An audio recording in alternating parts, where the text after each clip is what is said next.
mediocrity is everywhere right now. And we're always trying to find an easy way out.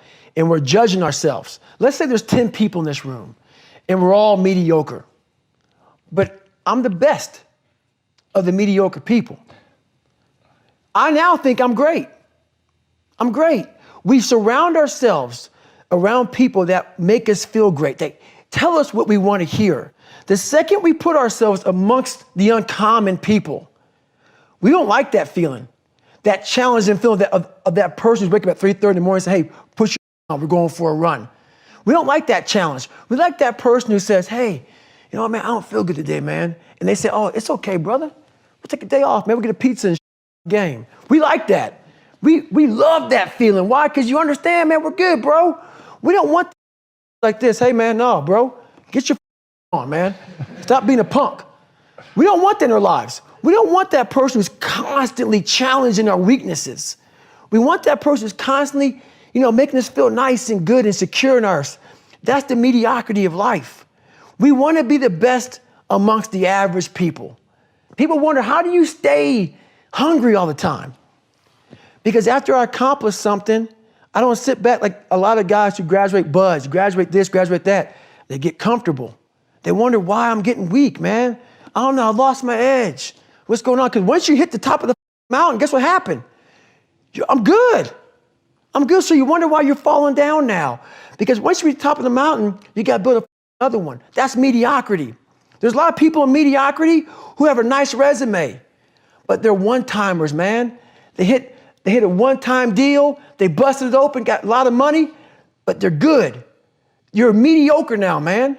What are you doing today, tomorrow, the next day? That's why I don't listen to theorists. I don't listen to all that. I listen to who's like this, man. What's wrong, man? I'm tired, dude. Why are you tired? Because tomorrow, I got to do the again, man. Whatever it is that made me nauseous and sick to my stomach, it made me hurt. There's no ending. And that's the person I listen to. That's the person who's gained knowledge. You gain knowledge through suffering. And on the other end of suffering is a world that very few have ever seen. It's a beautiful world because that's where you find yourself. You don't find yourself in over here.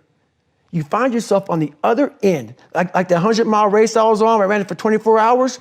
I found myself on the other end of that race.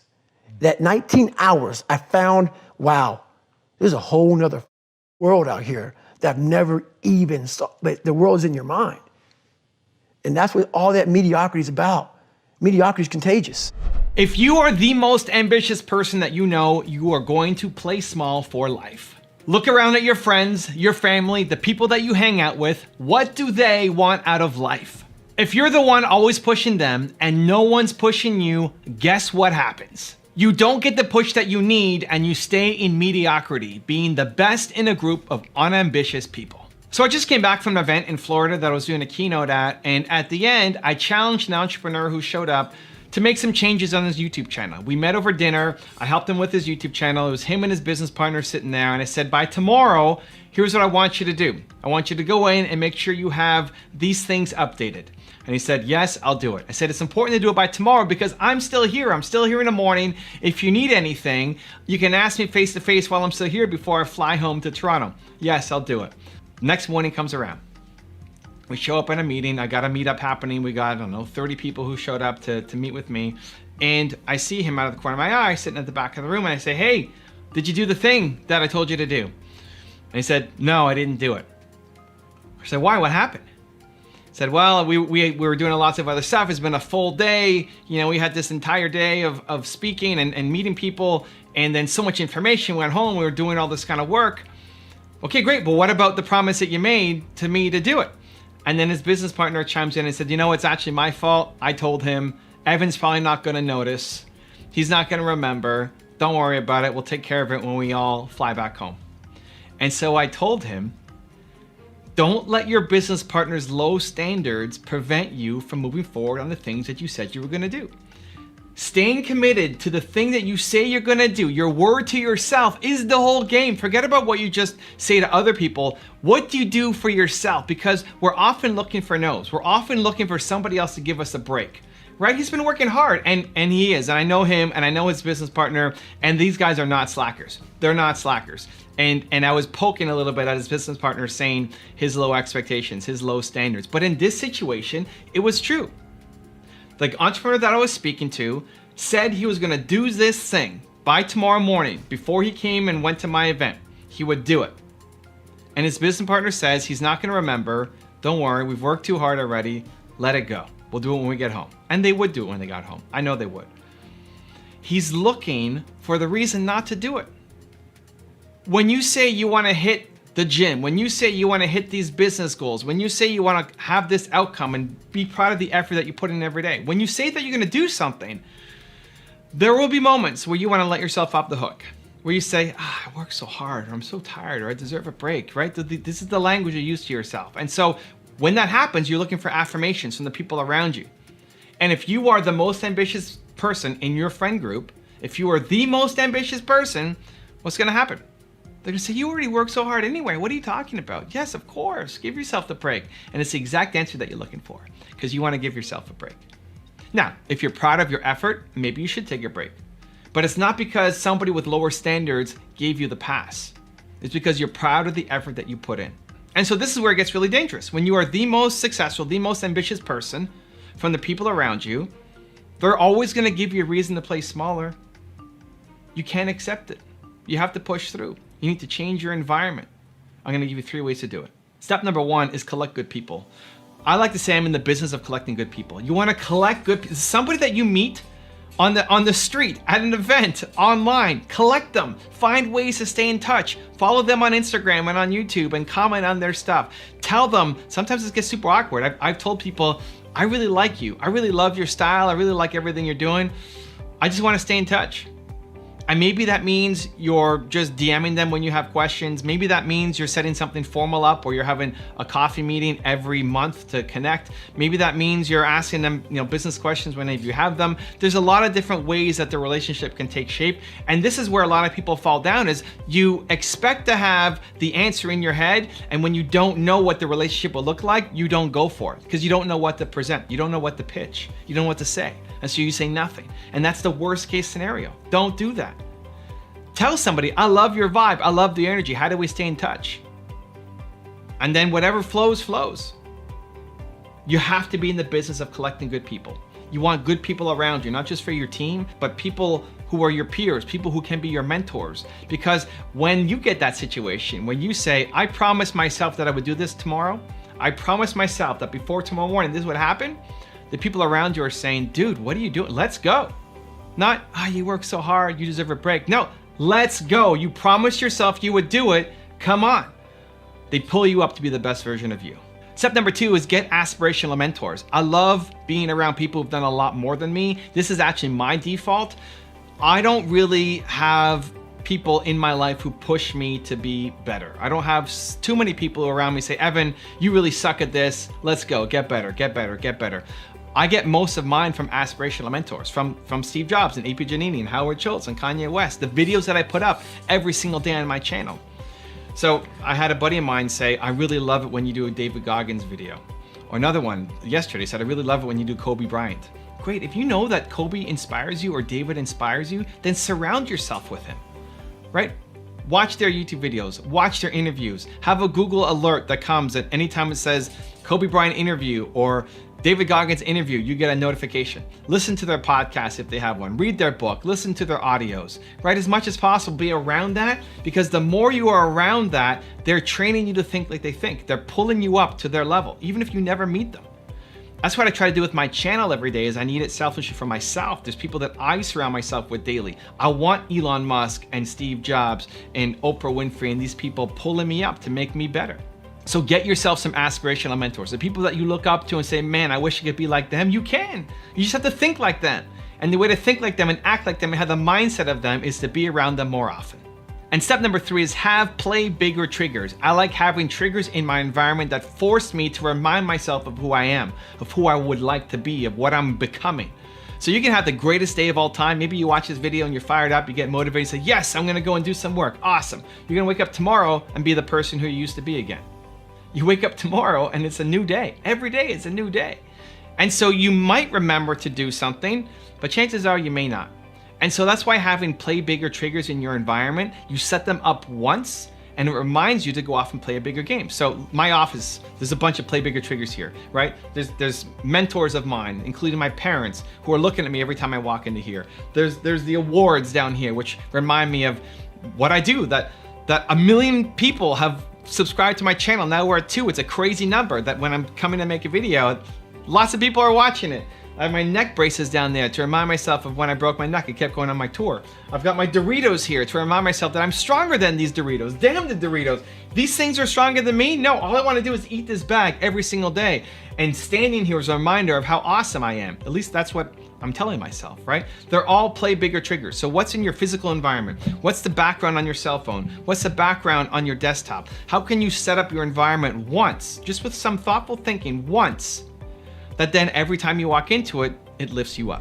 Also, to make sure you're actually taking action after watching this video, I've designed a special free worksheet just for this video. The worksheet will highlight all of the lessons learned in this video, as well as pull out our 3 favorite learnings and quotes that will inspire you to actually do something. The worksheet will also give you space to write down what your key takeaways are and your specific plan of action to make sure you're getting results. If you want the worksheet designed specifically for this video, absolutely for free, there's a link in the description below. Go click on it and start building the momentum in your life and your business. I'll see you there. People say, man, you cuss all the time. Why? Well, I hate to say it, the best way for me to get how I feel across, I can't sit here and say, you know what, yeah, I went through Hell Week and man, it was really hard. No, that takes your damn soul, rips it inside out, and then they say, now we're going to start. It allows me to express where I was at a point of my life. If I don't give you all of me, why the hell am I here? Why? How will you learn from me? People take so much offense to me.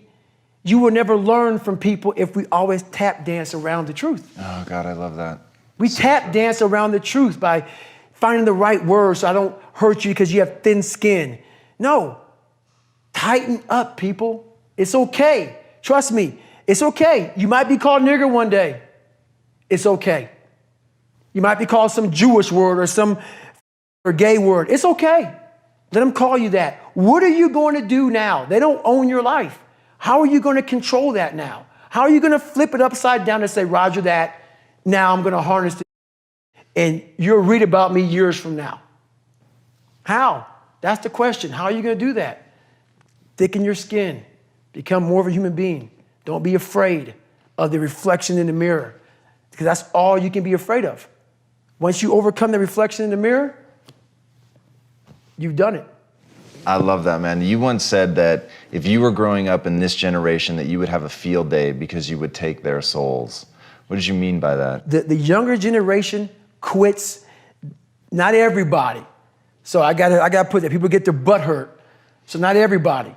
Most of this generation quits the second they get talked to.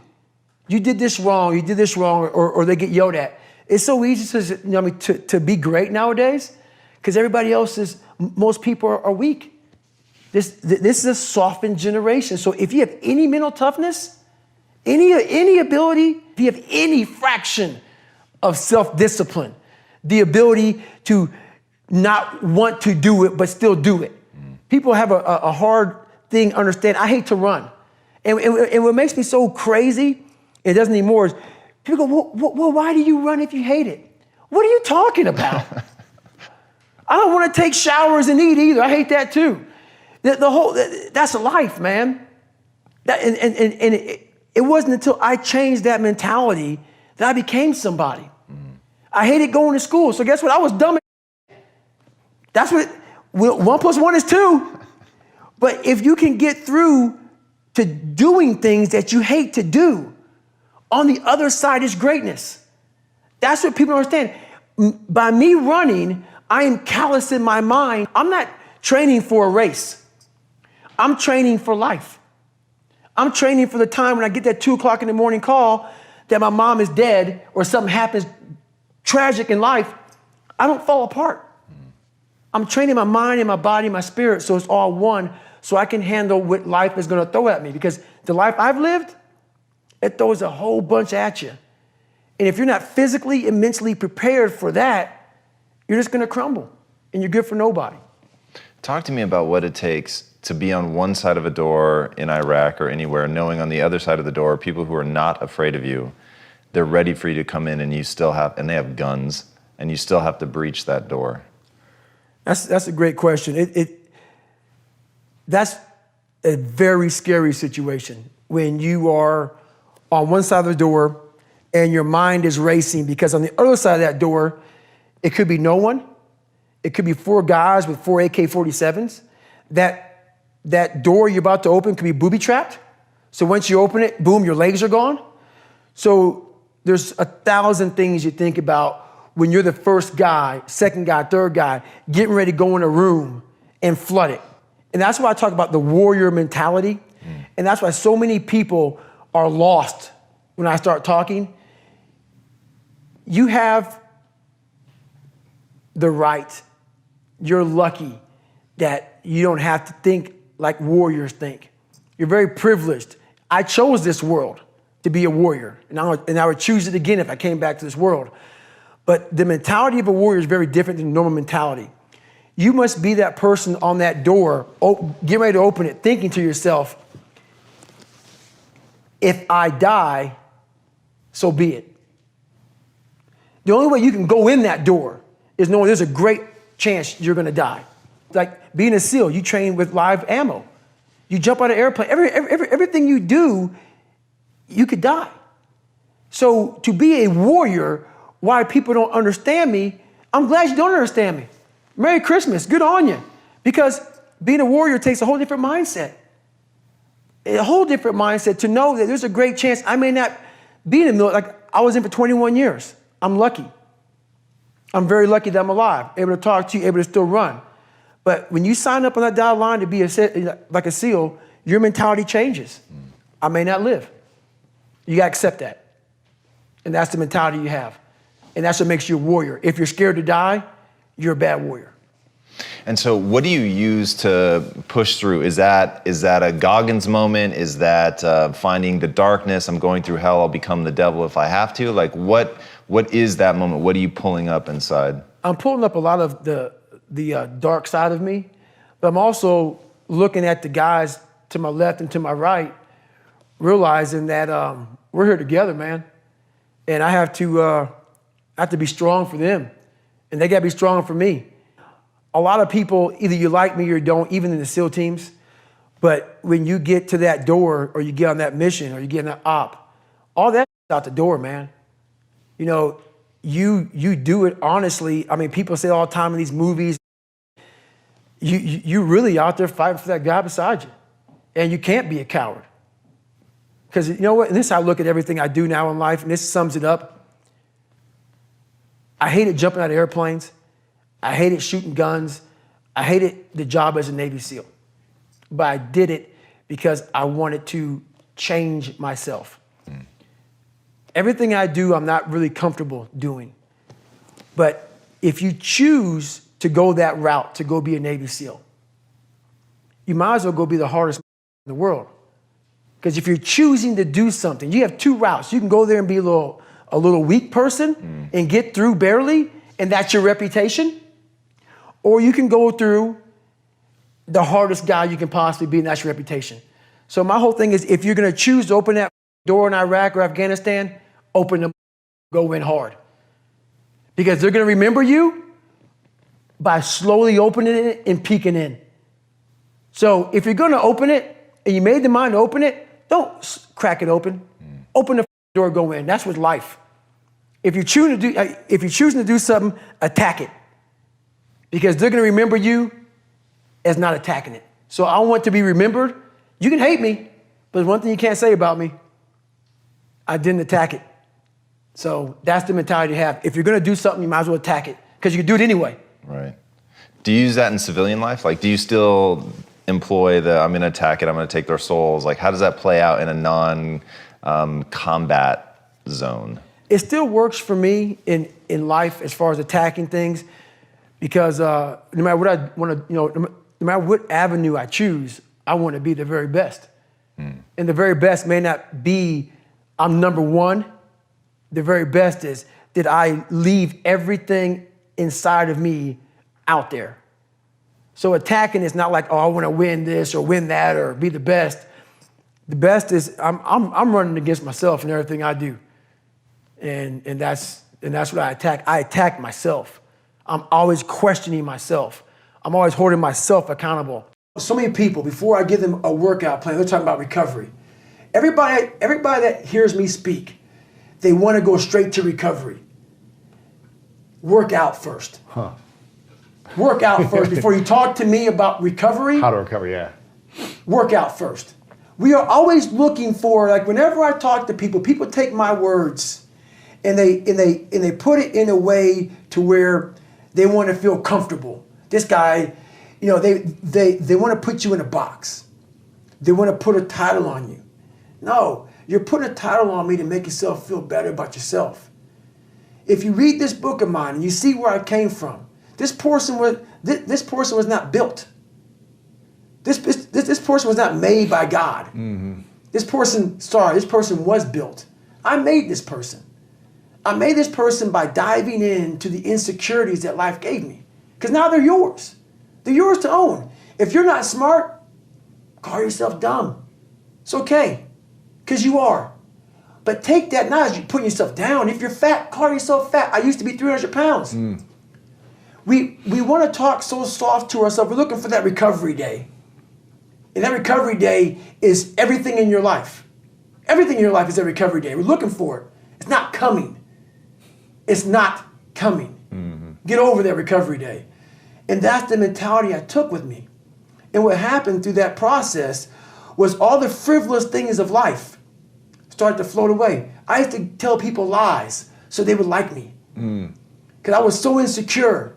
When you start to build yourself up, and start to have the one thing that we don't have is confidence. Yep. Real, authentic confidence from hard work. Everything else goes away. You no longer look to other people for your self-esteem. For validation. That's right. You now know.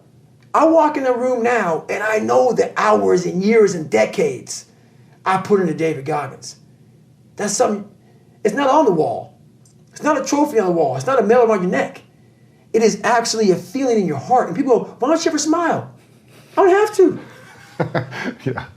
Yeah, I do have a stoic look on my face. I'm a very focused person. But the feeling I have in my soul and in my heart, that's why I don't need to smile. I don't need to smile. I don't need you to look at me and say, oh my God, you look happy. Because half of us aren't happy. Mm-hmm. We're giving you something that we think you want to see. I don't do that anymore. I don't care how you perceive David Goggins. Because through my journey, I figured out the one piece I was missing. I thought it was cars. I thought it was women. I thought it was money. I thought it was everything. The one piece I was missing was me having the courage to face myself. One big thing is the accountability mirror. You have to start with yourself.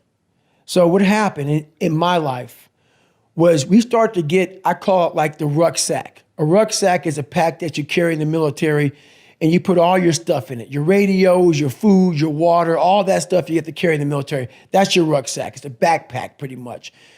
As you're growing up, we all have a backpack. Most of ours, hopefully, is empty, and what we put in it is all the crap we go through in life. That's what is in the backpack for the civilians, and we carry it around with us. So what you have to start doing is realizing that no matter where you're at in life, I got called nigger a lot. My dad abused me, learning disability, stutters, immaturity, insecurities, self-doubt, so much crap on top of me. So much stuff. I lied a lot to create friends. So much stuff was in my backpack. No one's coming back to help me. So it starts with that person in that mirror. You have to realize you are on your own now. And whatever else you believe in, I don't care what you believe in, but on earth, it's a very lonely journey. And it starts with the accountability mirror of looking at saying, hey, my dad who beat the hell out of me is not coming back. All these things are coming back. I have to face myself. And you have to own all those things that people may have done to you. Now it's yours. You got to own it. And it's yours now to fix the problems that people did to you. It makes no sense. It's not fair. I get it. But if you live in that woe is me mentality of guess what? My dad did this to me. My mom just did to me. People who bullied did this to me. You're going to always live right there. You have to figure out ways to move forward because you're not coming back. And it starts with the mirror. And I call it the accountability mirror in the book. My biggest advice to give everybody in the world is, like I say, we live in an external world. Everything is you got to see it, touch it. It's external. If you can, for the rest of your life, live inside of yourself. Stop listening to people who are calling you fat, gay, transsexual, nigger. Everything that is makes no sense. All these insecure people putting their insecurities on you, you got to flush it out. You got to just be whoever the hell God or whatever the hell you believe in. If you believe in nothing but yourself, I don't care what it is. You got to take everything and throw it away. You have to believe in one thing, and that is yourself. And I'm not saying don't believe in God or what you believe in, but right now, for you to find greatness in yourself, you're not going to find it by looking in a book or by even hearing me. I may give you the spark, but you've got to go inside yourself to find it. And that means you got to be quiet. Shut up, go in a room, stop talking, search your soul, search your mind, search your abilities, and you'll find it. But if you're not looking for it, you won't find it. So you got to go start your journey. And the journey starts with you finding, why the hell am I here on this planet Earth? Why am I here? And if you don't know that, you will live the rest of your life searching, always asking the question, why? With your learning disability, with your dad beating you, screaming at you, emotionally challenging your mind, with the racism you dealt with the different struggles you felt, with bullies, what was the hardest obstacle to overcome from up until about 15, 16? The hardest obstacle was myself. I started realizing more and more and more that all these people were gone. What was haunting me was me. I can't control my dad. I can't control the people calling me nigger. I can't control all these things, but they were things that kept me down. It started becoming my reality. My reality was what they made it out to be. And I became the most important conversation you'll ever have with your life, in your life, is when you have yourself. And my conversation was absolutely horrifying. What were you saying to yourself? I'm dumb. I'm nobody. My dad was great in mental warfare. A drunk, insecure man will make everybody around him feel like hell. Yeah. Because he wants to give you no power. And that's why he was so mean to my mom and myself and my brother, because he didn't want anybody to get above him. He wanted to keep you down low. So when you're growing up with all of this stuff, all this hate, and it wasn't the beatings. I could take the beatings all day. It was the mental torture. So when, at a young age, your parents put a dialogue in you of confidence or you're nobody. So that voice in my head was, I'm a loser. And then it was confirmed when I got in school, and in third grade, I was falling behind. They want to put me in a special school. Yeah. With kids who can't learn. Right. Then it was confirmed what my dad was saying. So that confirmed it. Then I started cheating. So I started realizing, I'm taking the easy way out again. Yeah. And it started snowballing from there. Now the kids are calling me nigger.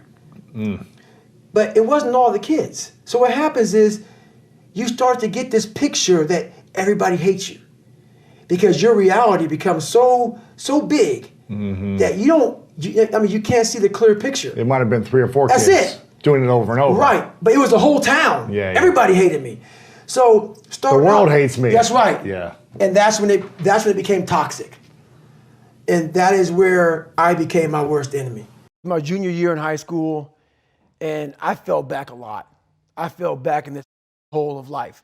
The second you think that you've overcome it and you climbed Everest, you're on that last hold, and life will say, not today. And it'll push you down. And my junior year in high school, I missed a whole bunch of school, was lying to my mom, had like a 1 point something GPA. I was just jacked up. I mean, I was in one of the worst spots in my life. And my mom was going through a lot of too, and she didn't have time to sit back and baby me. And it was me against me. My pants down to my knees. I was not, whatever was going on, I was in a bad shape. So I went to the bathroom and I had this weird haircut because I wanted attention. I was an attention getter. I went to an all-white school pretty much. Some of the kids liked me, a lot of them didn't like me, whatever.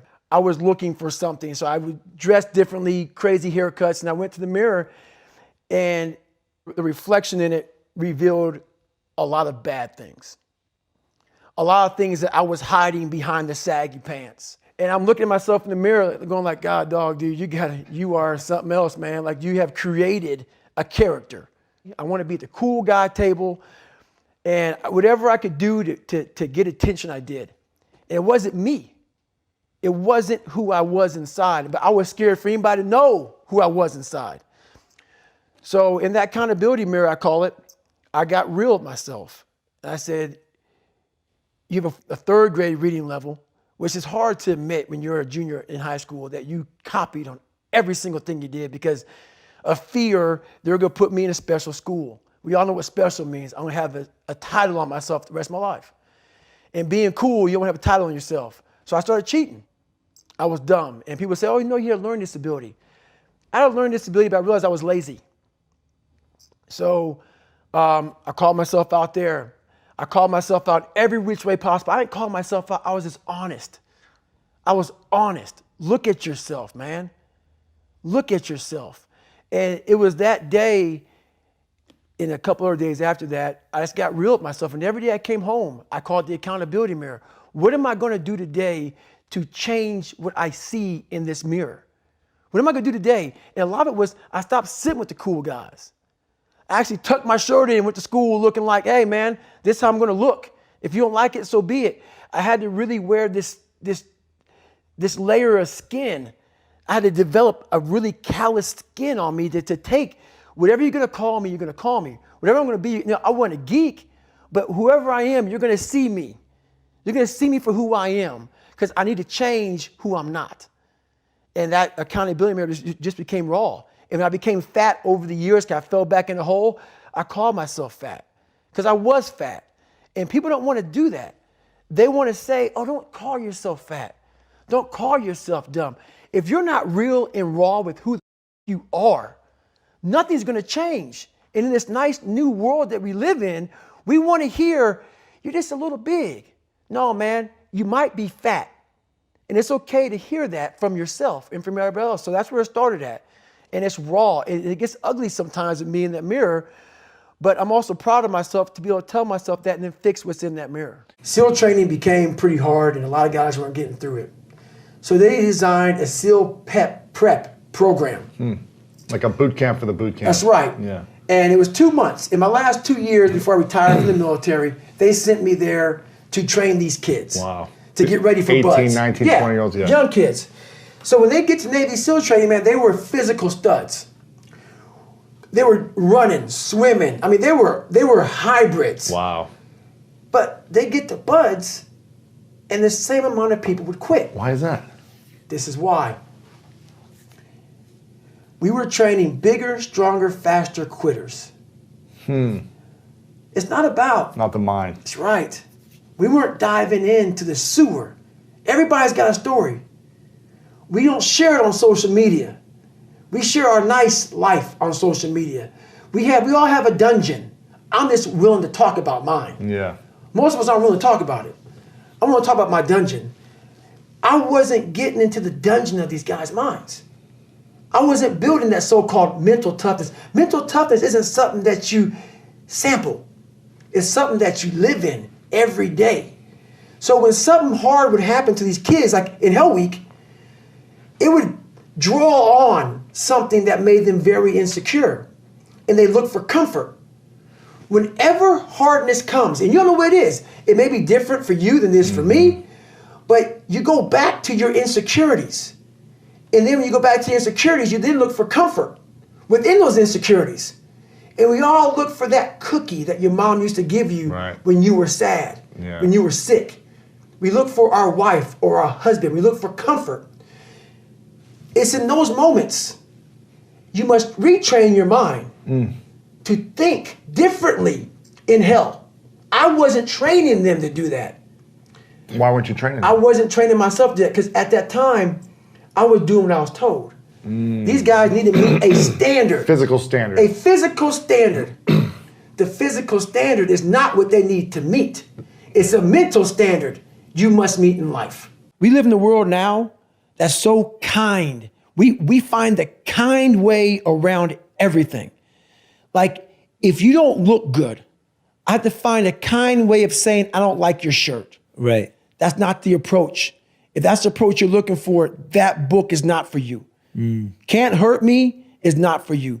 The approach you have to take, at least I took, you take whatever approach you want. The conversation had to be a real, honest conversation. In the accountability mirror, guess what? I was fat. Don't find a kind word to say that, you know what, I've gained some weight. No, you're fat.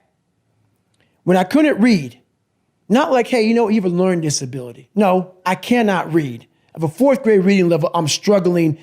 And sometimes I call myself stupid. Not in a way to put myself down. So don't take it like, my God, those are so hurtful. Yeah, they're hurtful. Dishonest. The conversation has to become an honest conversation of where you're at mentally. Where am I at mentally? I look like, I feel like I'm falling behind in school. I'm lazy. My house is a mess. You have to look at what it is and call it what it is. Don't find words to make yourself feel better, because so we hang around people that make us feel better, that tell us what we want to hear, not what we need to hear. And so we stay away from those people. And we stay away from those people, like our internal dialogue becomes that kind, it's okay. It's not okay. So that's where it starts. It starts with that accountability of it's not okay anymore. This can no longer be okay. And calling yourself out for exactly what you are and exactly how you need to fix it. I never thought in my wildest dreams I could be a Navy SEAL. It's until you opened your mind, open-mindedness creates that. We all shut down our mind. Like, for instance, when I broke the pull-up record, everybody around me who heard the pull-up record was 4,020 pull-ups. That's the first thing they did. Oh my God. 4,000 in 24 hours, or was this? It's 4,020 pull-ups in a 24-hour period. Yeah. The first thing I did versus closing my mind to like, oh my God, that's crazy. I went and got a pen and say, how many is that every minute? Exactly. Every hour, every second. Instead of taking life and making it out to be this grandiose thing, start breaking it down. Start breaking it down. And most of us, we live in a box. And we don't want to go outside that box at all, ever. Outside that box is all these possibilities of life. What we do is we shackle our mind. We are a prisoner in our own mind that this is all I can do. This is all I'm good at. And we take away the possibilities of you could be this, you could be that, you could be all these things. And I never thought at 300 pounds I could be Navy SEAL. Wow. So if my mind was shackled, me and you would never meet. There'd be no book. Right. There'd be no book. Right. There'd be nothing. So what people don't understand is that they live for themselves, not knowing that you have the power within yourself to change millions of lives by facing life, by facing yourself. And through that, I would die never knowing that I had the power to change millions of lives. And what haunts me the most, people ask me, what haunts you the most? What haunts me the most is that if I would have died at 300 pounds, let's say I was 75 years old, I got to heaven, and God has a chart like that on everybody's life. God knows all, let's say that. I don't care what you believe in, doesn't matter. I'm not judging anybody. But let's say my thing is God. You get to heaven, I'm 300 pounds, I sit down, I was a cockroach terminator my whole life, and we're sitting down just like this, you're God and I'm David. And he gives me that chart, and he says, look at this. Now look at this chart, and on the chart it has all these different things, but my name's on it. But these things aren't me. I was gonna change the world. I was gonna set records. I was gonna be a Navy SEAL. I was gonna be all these things in the military that I accomplished. You're gonna get the VFW award. You're gonna be honored here, honored there. And I'm like, God, this isn't me. Like it says David Goggins, I was an Ecolab guy. I sprayed for cockroaches and I'm 300 pounds. It said here I'm 185. It says here I got a bachelor's and a master's. It says all these things. And God goes, no, that's who you were supposed to be. Wow. My biggest fear in life is if there is a final resting place in this world and there's a final judgment and you talk to something much bigger than you. I don't want to sit down and have a conversation with someone with something that says, you're in heaven, this is what you should have been on earth. And are you really in heaven now or are you in hell?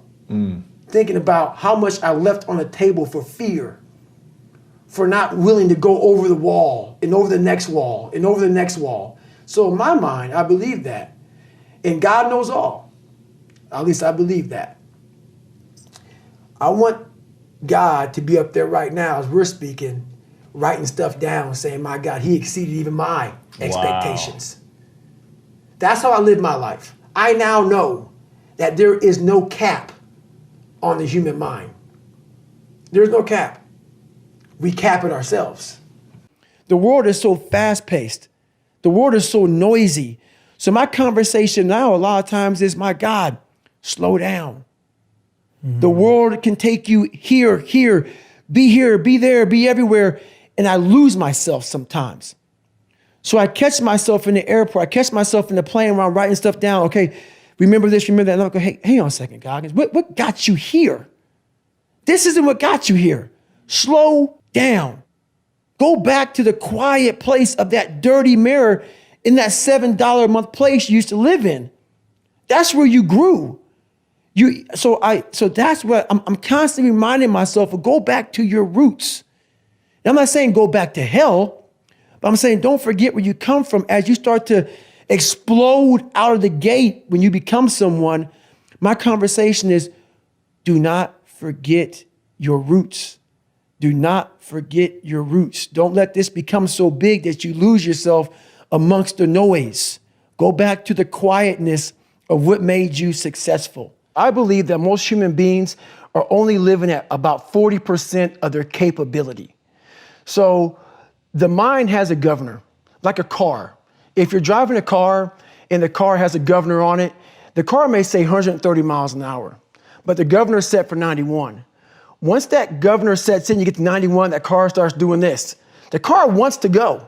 The car wants to go, but that factory said, we're not going past 91. We have a factory, a nice governor in our brain, and it's a survival mechanism. It protects us from pain and suffering. The second we feel that, our mind says, oh no, this isn't fun.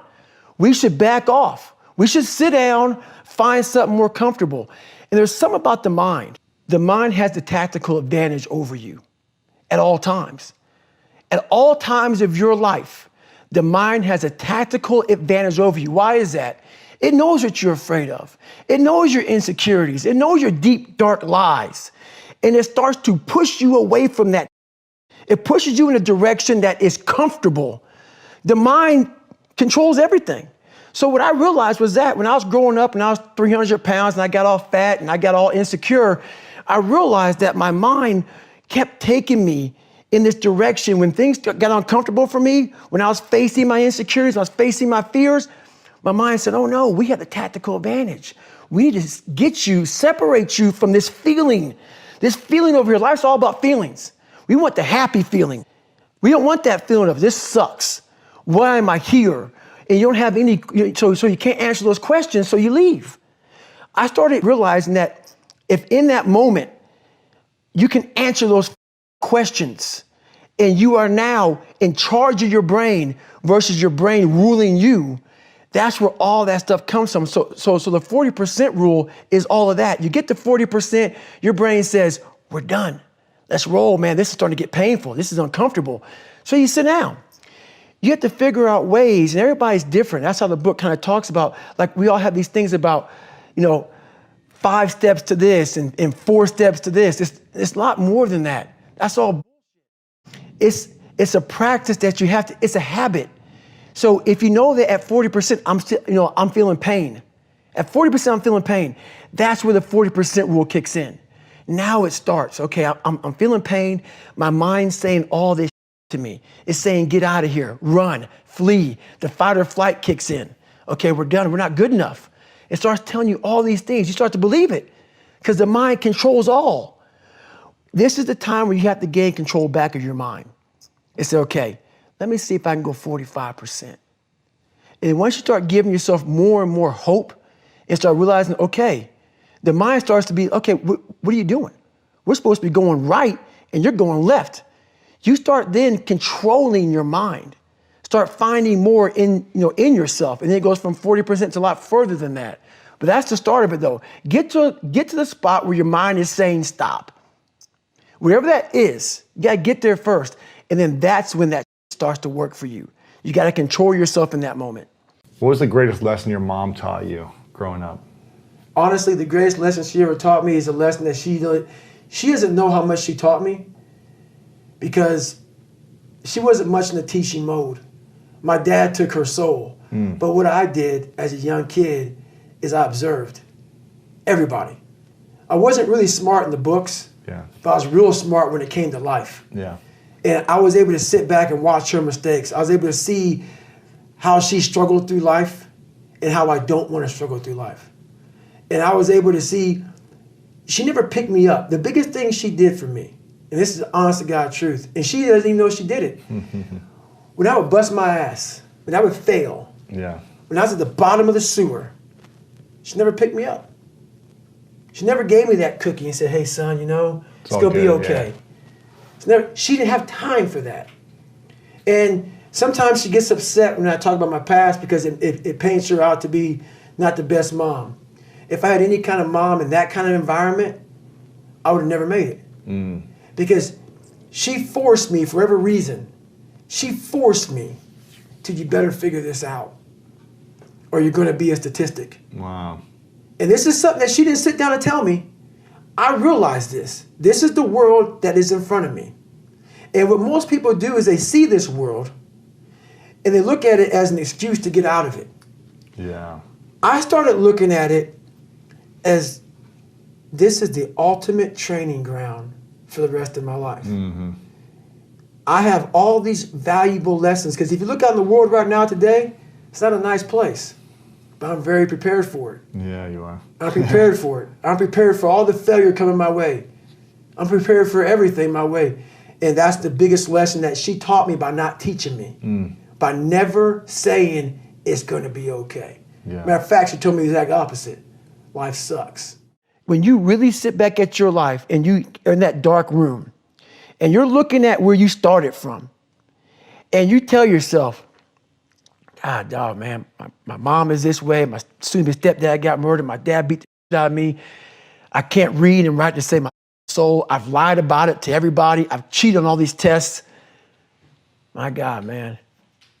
And then you put a goal in your mind. How are you going to feel, man, when you accomplish this goal coming from that?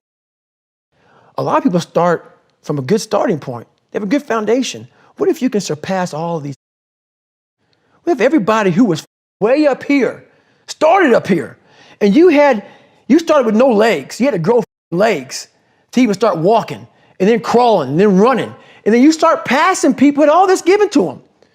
I had to use all this negative that was making me weak and horrible as a person. I had to use this as the power that now fueled me. I had to flip it on its head and say, hold up.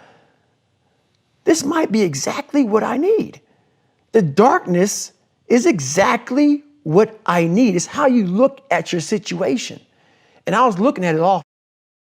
In the book, you tell people to make a list of everything working against them, every real, valid excuse. Right. Why do you have them do that? There's a lot of power in that list. So in that list of who you are, what makes you, all these other things, it goes back to, once again, accepting. You have to first accept it before you can fix it. A lot of people walk around, oh man, I'm good. I'm good. No, you're not. You have to accept what you're not. You have to, and people don't want to do that. That's the only way you can fix it. You have to accept it first before you can go on the journey. A lot of folks never even start the journey, man. They never start the journey because they live in this fake life that who they want to be, they act like they are, but they're not because they haven't fixed all this stuff yet. You got to fix this first before we can start our journey in life. So that's why I have them make this list. You fix these problems, now your journey can begin because you no longer care about how people are judging you. When you care more about how someone's judging you, you're going to stay right there. There's no forward momentum. So that's the whole thing about that list. When I picked up your book, the thing I loved about it is the amount of effort that you've been through to give us. I'm sure this was suffering too, like writing this book. The amount of effort that you've been through to actually give us detail on your life. We all have different things in our life that have scarred us. We want to act like those scars don't exist. So those scars, like, if you go out and you get cut, that scar is going to be there on your arm. You can go down and look at that cut and say, oh, or that scar and say, oh, that happened from, I was in the kitchen or what happened. We have the same thing on our brain. I have all these scars on my brain from growing up, from, being abused, from suffering through life, from having a learning disability, from stuttering, from having just a really bad childhood. And so all those memories, I had to cut open that scar and go into it. And that was a hard process for me to do. Not only was that a hard process for me to do, for me to have the courage to share that with people, because I'm the so-called toughest man on the planet. So they think. So for me to break open that shell and tell people, hey, that wasn't always me. It's hard to do, it's hard to do. So it was a tough process. Throughout this journey, I started becoming this new person. I started creating this new person. And people started seeing me as this amazing superhero. In the back of my mind, I knew the real story. And I was like, man, one day you have to really share it. I'm like, man, but do you have the courage? It's great to live right here. I've established this. People think you're great. Just stay here. Don't go back. Let's not go back. But the only way you can help people out is let them know that this is possible. So I had to go back and say, this is where I come from. Yeah. And where I come from is hell. A lot of people can live with themselves, look in the mirror and say, I'm okay with being afraid. I'm okay with going on this easy highway over here. The easy highway has all these signs, directions, how to get somewhere. And you have to first be uncomfortable with how you feel about yourself. With that voice that a lot of us like to run away from, we all have it. We all have that voice that say, hey man, you're kind of wimping out right now. You're kind of being a little punk right now. But a lot of us say, okay, that's okay. It's okay to tell these little white lies to ourselves. So we first have to face the real you. The real me is David Goggins. The real me is a guy looking at you right now saying, I don't want to be on this show right now because I used to stutter as a kid. And I'm afraid of that. I'm afraid that here in a second, I'm going to start stammering and stuttering and the whole world is going to know that I have all these issues. But that's when I see right now, okay, Goggins, you got to go on this show. That's Goggins. Goggins is saying, okay, David Goggins, you're a punk. Life made you this way. We can't live like this. We can't live in fear. We can't live in judgment. We can't be afraid of what people right now are looking at me saying about me. We cannot be afraid of that. That's Goggins. Goggins saying, all of you who don't like me, who don't want to, and that person then comes in. But you have to be David Goggins and say, man, I'm afraid of this. I'm here. Life made me this way here. I stutter. I have these issues with reading and writing, and I'm fat and I'm insecure. You have to face that in that dark room. In that dark room is who you are. But in that dark room is where you have to create another human being that walks out of that dark room to face who you are. That's the only way you're going to get over all those things. You have to create someone else. Not like you have two different personalities. It is you. But you have to find strength. And that visualization of almost me cracking out Goggins, like almost like that Superman cape, like I'm coming out a different person, a person that doesn't give a about anything, who doesn't care about being judged, who knows I'm weak, who knows I'm afraid, who says, whatever you think about me, take it, whatever, I'm here. That's Goggins. In the dark room, you face yourself, you realize you want to be better, you realize you don't want to be this weak, insecure person in the world who has all these problems that we all have. We all have. Social media is a great platform to tell you who we want to be, not who we are. So that's where that dark room is. When I say suffering, people cringe. People, that's the one word, whenever I post about it, people cringe. It's not about suffering and how people may look at suffering.